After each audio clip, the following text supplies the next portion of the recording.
여러분들 길을 가다가 길을 잃어버린 어떤 경험이 있으실지 모르겠어요. 제가 한 25년 전쯤인 것 같은데 겁도 없이 차를 몰고 서울에 온 적이 있었거든요. 그러니까 그때는 내비게이션이 없었어요. 지금 이제 내비게이션이 있고, 그때는 지도 펼쳐서 이렇게 찾아보던 시절인데, 친구 아버지가 상을 당하셔가지고 서울에 왔다가 어떻게 이렇게 잘 찾아갔어요. 잘 찾아갔는데 돌아갈 때 서울을 벗어나질 못하는 거예요.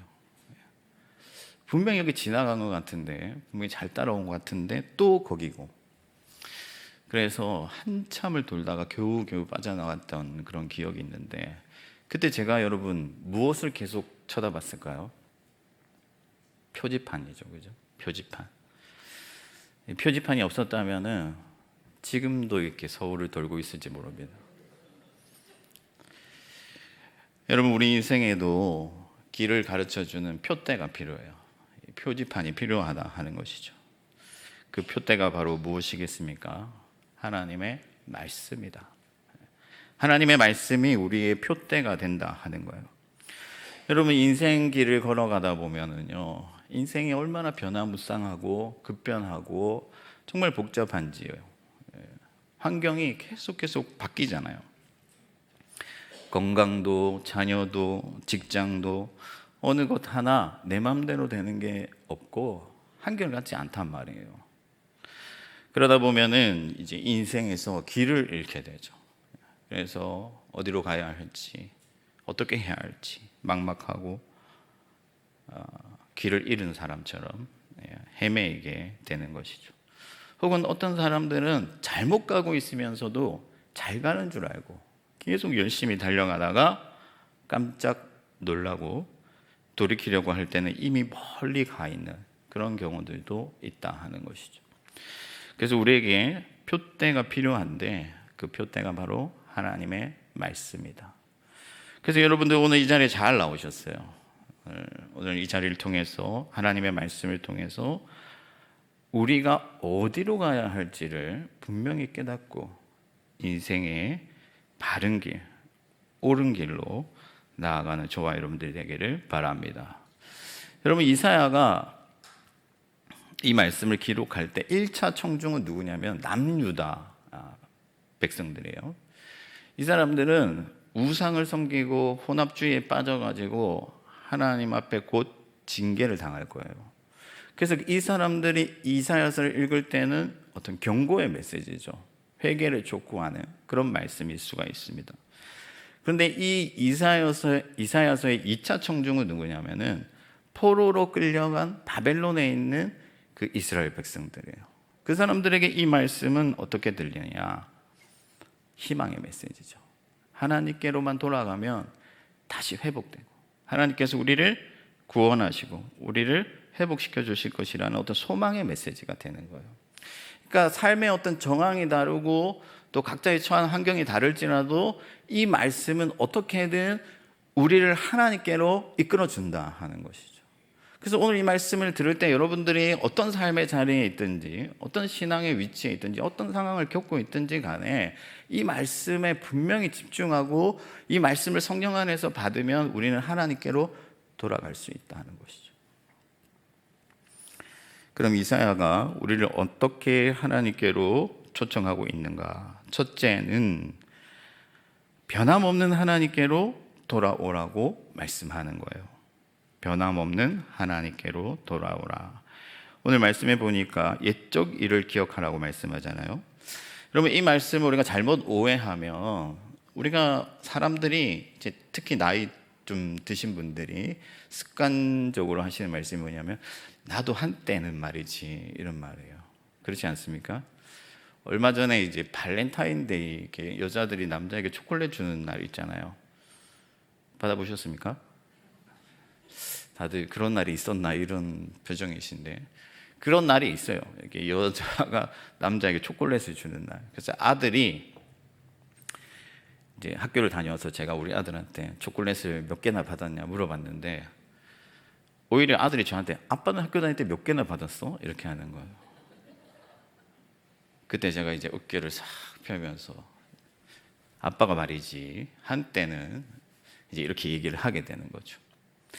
그래서 여러분 옛적 일을 기억하라 하니까 하나님이 우리를 잘 나가게 해주실 때 그때 있었지 않냐 이렇게 생각할 수 있지만 여기서 옛적 일이라는 것은 그런 어떤 반짝이는 이벤트적인 그런 사건들이 아니라 태초부터 지금까지 하나님이 행하신 일들에 대한 말씀이다 하는 거예요.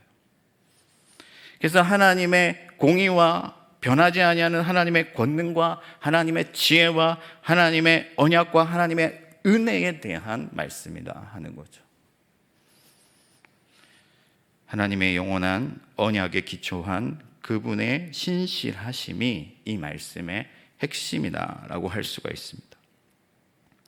물론 여러분 하나님은 홍해를 가르기도 하시고 이스라엘보다 몇 배나 강한 그런 나라들을 이기게도 하셨지만은 그러나 그것은 하나님의 신실하심을 나타내는 어떤 하나의 사건일 뿐이지 본질은 뭐냐? 하나님은 영원 전부터 영원까지 세상을 통치하시는 분이시고 이스라엘 자기 언약 백성을 결코 버리지 않는다 하는 거예요. 그래서 우리가 읽지는 않았지만 4절 말씀을 보면 너희가 노년에 이르기까지 내가 그러하겠고 백발이 되기까지 내가 너희를 품을 것이다. 그러니까 갓난아기 때부터 백발이 되어서 늙어 죽는 그 순간까지 하나님이 품겠다. 그러니까 하나님의 변함없는 그 신실하신 성품에 대해서 말씀하고 있는 것이죠. 여러분 우리가 형편이 어려울 때는요 하나님의 은혜가 없다고 착각할 수가 있어요. 그러나 여러분 바벨론의 포로로 끌려간 이스라엘 백성들도 비록 포로 생활 중에 있다 할지라도 그들이 하나님을 경외한다면 그들은 반드시 구원을 얻는다 하는 것이죠.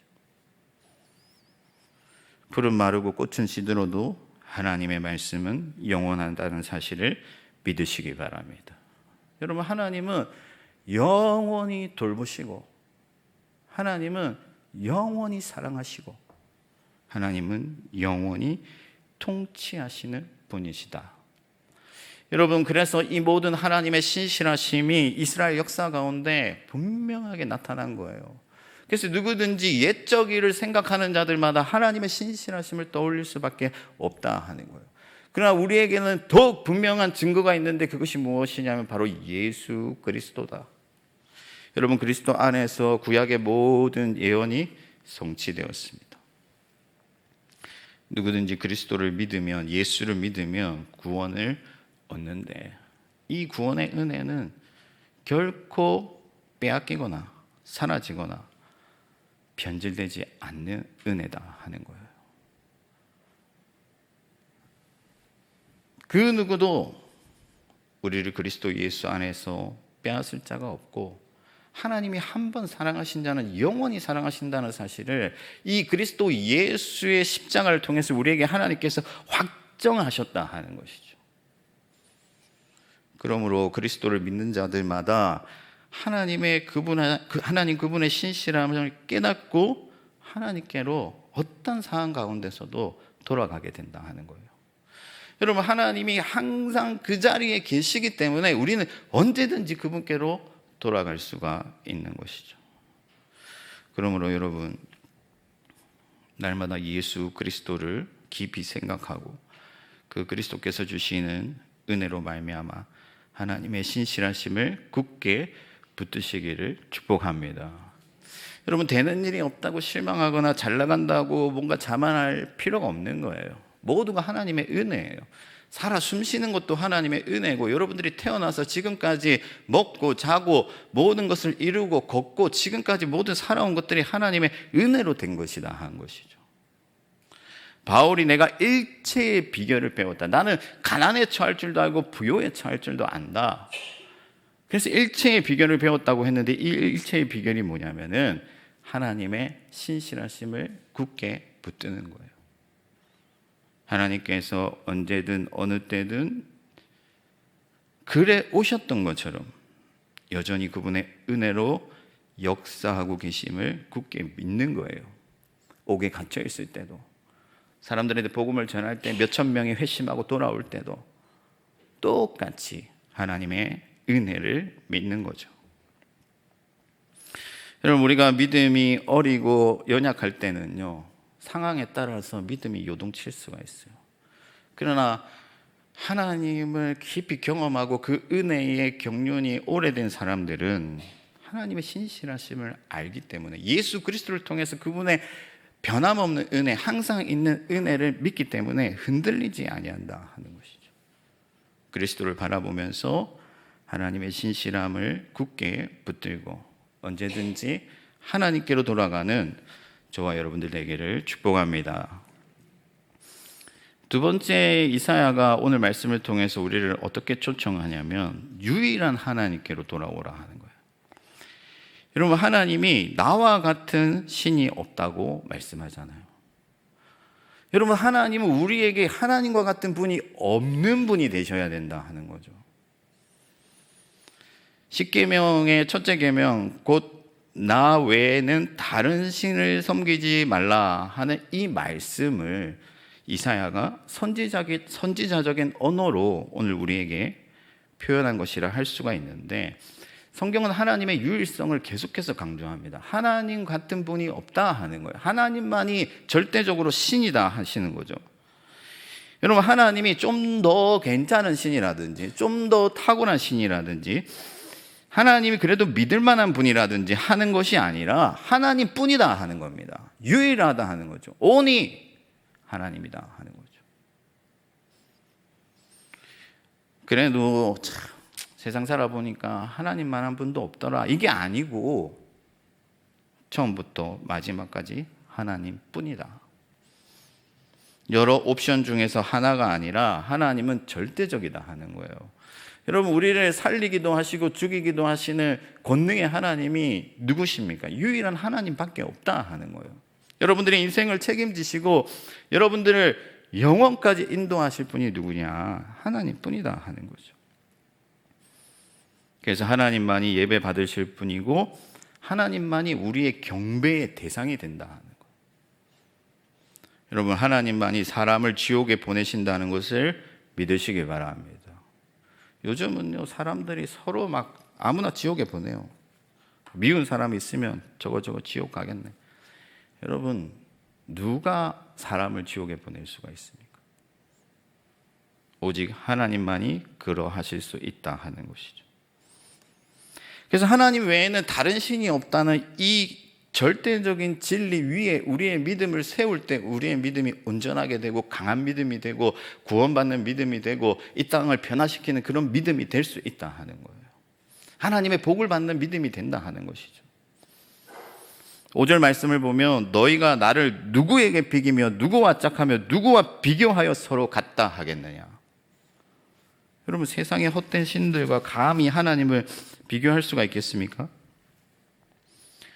예수님이 어떤 사람이 와서 선한 선생이요, 예수님께서 네가 왜 나를 선하다 하느냐 하면서 하나님 외에는 선한 분이 없다, 하나님뿐이다, 그렇게 말씀하니까 어떤 사람들은 예수님은 하나님이 아닌가 이렇게 생각할 수 있지만, 예수님이 지금 이 사람에게 하는 말씀은 뭐냐면은 하나님의 절대적인 그 선하심에 대해서 네가 알고 있느냐, 이런 질문이에요.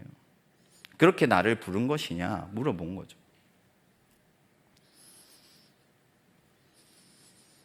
여러분, 하나님 외에 다른 신이 없음이 그리스도 안에서 드러났습니다. 우리와 같은 정말 구제불능인 우리와 같은 죄인들을 자기 아들을 희생하여 구원하실 그런 하나님이 어디에 있겠습니까?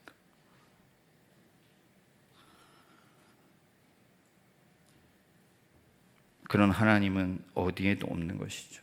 우리와 같은 죄인을 구원할 만한 능력을 가진 하나님도 없다 하는 거예요. 오직 우리의 하나님 뿐이시다 하는 거죠. 그러므로 그리스도를 보는 자들마다 하나님과 같은 분이 없다고 고백하게 되는 거예요. 하나님밖에 없기 때문에 이 말씀을 듣는 자들마다, 성령 안에서 이 말씀을 받는 자들마다 다른 곳을 향하지 아니하고 하나님께로 가게 되는 거죠. 물론 오늘날 우리 교회 안에 있는 사람들이 직접적으로 우상을 섬긴다거나 하는 일은 거의 없어요. 여러분 이제 초파일이 다가오잖아요.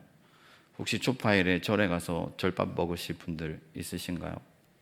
저는 어릴 때 가끔씩 이제 친구들하고 갔습니다. 이렇게 아버지한테 걸려서 한번 뒤지게 혼난 적도 있었는데, 여러분 우리가 직접적으로 뭐 절에 가서 절하고 이렇게 하지는 않지만은 그냥 우리 마음 가운데 하나님의 견주어서 비교하여서 그래도 조금 하나님보다는 덜하지만 그래도 내가 믿을 만한 것들이 있다는 거예요. 이런 것들이 다 우리에게 우상이 된다 하는 것이죠. 하나님도 믿지만 그래도 이것도 믿을 만하다. 그것들이 무엇이겠습니까? 돈이나 명예나 권력이나 인맥이나 세상적인 어떤 스킬이나 기술이나 사회적 어떤 덕망이나 이런 것들이죠. 하나님보다 더 실질적으로 가깝게 느끼거나 하나님보다 더 신뢰하는 모든 것들이 사실상 우상이 되고, 그런 것들이, 그 모든 것들이, 그 헛된 것들이 우리를 하나님께로 나아가지 못하게 가로막는다 하는 거예요. 그러므로 여러분 하나님만을 예배하고 하나님만을 신뢰하시기 바랍니다. 여러분들 안에 하나님보다 더 커져가는 것들을 철저히 배격해내시길 바라요. 왜냐하면 그런 것들이 있으면 우리가 하나님께로 나아갈 수가 없기 때문에, 그걸 붙들고 있기 때문에 하나님이 아무리 불러도 돌아갈 수가 없는 거죠.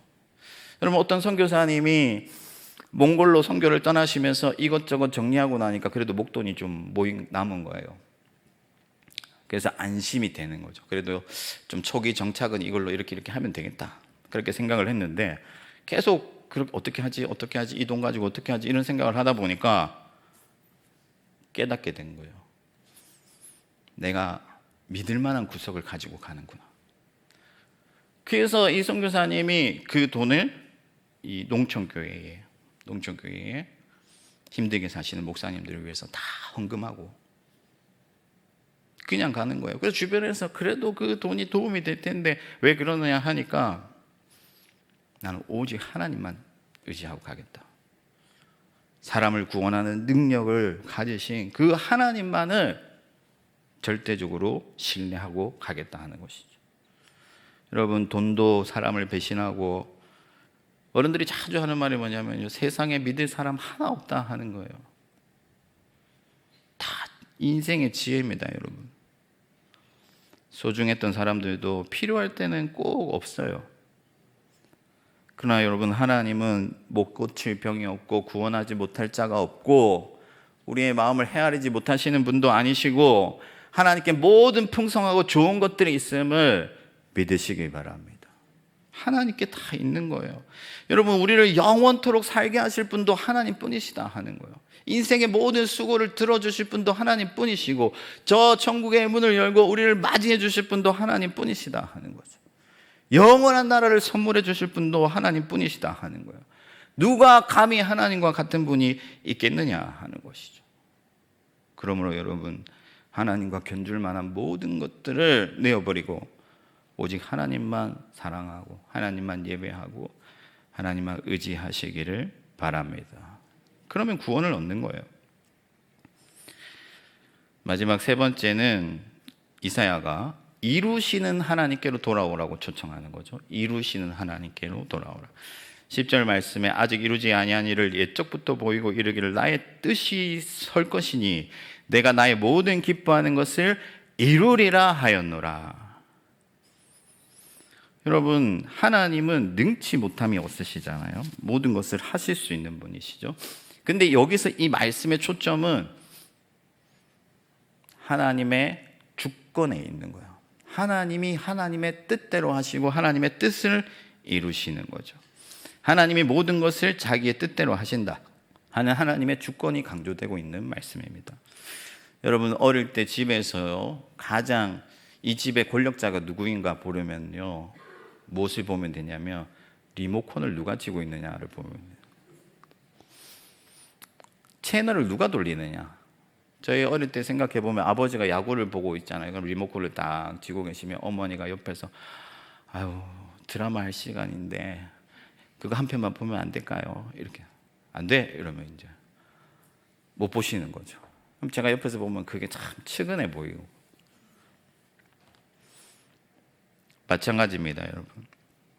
채널을 지은 사람이 결정하듯이 하나님이 우리의 인생의 고삐를 지고 계신다 하는 거예요. 하나님이 결정하시는 거예요. 하나님이 하나님의 뜻대로 죽이기도 하시고 살리기도 하시고 은혜 베풀 자에게 은혜를 베푸시고 긍휼히 여길 자를 긍휼히 여기신다 하는 거죠. 너무나도 감사한 것은 저와 여러분들이 하나님의 긍휼을 받기로 하나님의 뜻 안에서 선택되었다는 것입니다. 여러분, 교육자들이 식사 시간이 되면 자꾸 저한테 목사님 맛집 어디 없습니까? 이렇게 물어봅니다.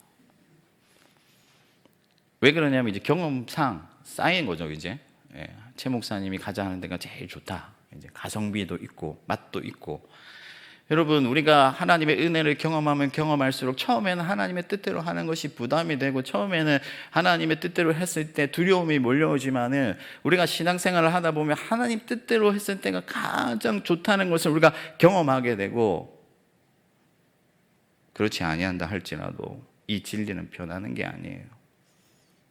하나님의 뜻이 가장 좋은 것이죠. 그래서 여러분 11절 말씀에 우리가 읽지는 않았지만은 내가 말하였은즉 반드시 이룰 것이요 계획하였은즉 반드시 시행하리라.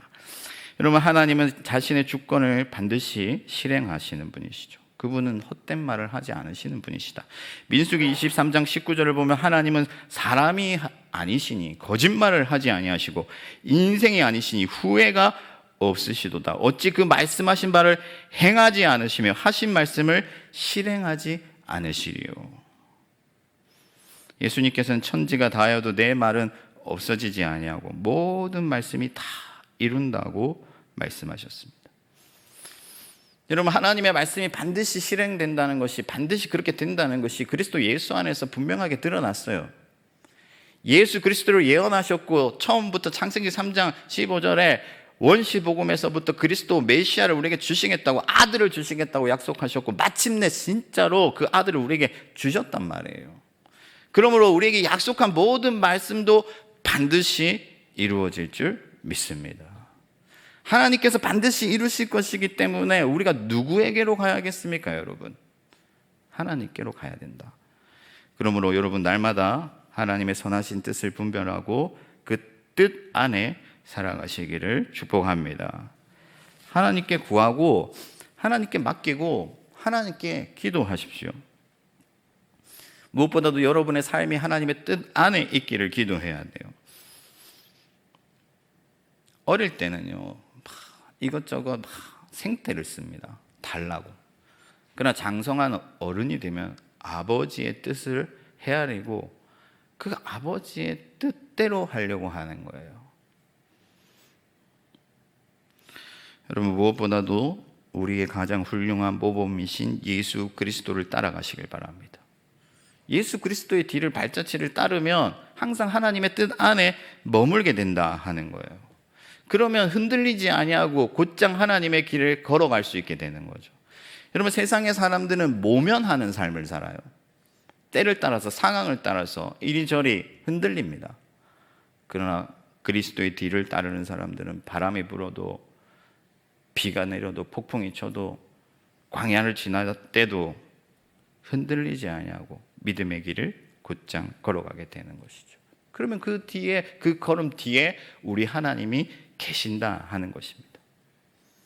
저와 여러분들이 모든 것을 이루시는 그리스도 예수 안에서 착한 일을 시작하시고 반드시 이루실 그 하나님의 뜻 안에 살아가면서 하나님의 기쁨이 되기를 축복합니다.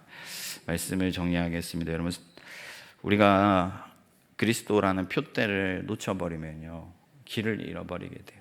자꾸 자기 힘으로 하려고 하고 다른 것을 의지하려고 하고 다른 데 가서 빌고 다른 데서 뭔가 답을 찾으려고 한단 말이에요. 그러나 우리가 예수 그리스도를 바라보며 그분 안에서 하나님의 신실하심과 유일하심과 그분의 모든 뜻을 이루시는 하나님의 능력이 다 드러나기 때문에 그리스도를 바라보는 자들마다 날마다 하나님께로 돌아가게 되고 하나님과 함께 승리하는 인생의 길을 걸어가게 되는 것이죠. 저와 여러분들이 이 길을 걸어가게 되기를, 길을 잃어버리지 않기를 주님의 이름으로 축원합니다.